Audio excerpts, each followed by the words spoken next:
ভয় নয়, ইংরেজি এবার হোক আনন্দ। হ্যালো লার্নার্স, ওয়েলকাম টু শিক্ষার আলো। আমি তোমাদের সাথে আছি জেকে। আজকের ক্লাসে আমরা শিখব ডেফিনিট আর্টিকেল দি, কবে, কোথায় আর কিভাবে ব্যবহার করতে হয়। তাহলে চলো শুরু করি আজকের class. Use of the in details. যখন নির্দিষ্ট কোনো কিছু বোঝানো হয়, যদি তুমি এমন কোনো জিনিসের কথা বলো যা নির্দিষ্ট বা সবাই জানে, তখন দি ব্যবহার করতে হয়। Example, give me the pen on the table, মানে টেবিলের উপর যে কলমটা আছে সেই নির্দিষ্ট কলমটা দাও। বক্তা ও শ্রোতা দুজনেই জানে কোন জিনিসের কথা হচ্ছে।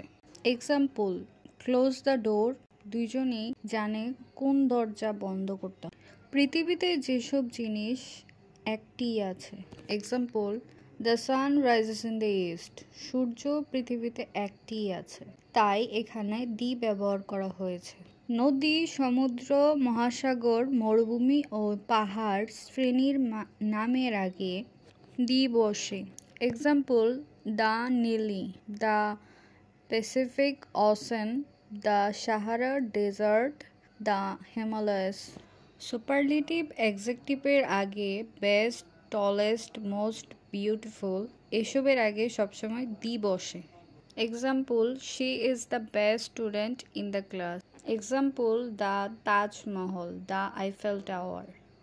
পত্রিকা, সংগঠন ও ঐতিহাসিক যুগের নামের আগে দি বসে। Example, the daily star, the United Nations, the middle edges. দি সাধারণত মানুষের নাম বা দেশের নামের আগে বসে না।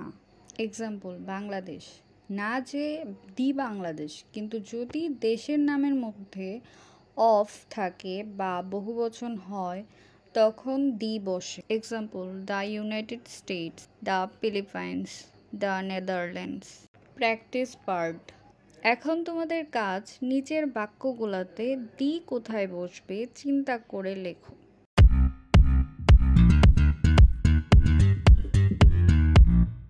ইংরেজিকে ভালোবাসো, ভয় নয়।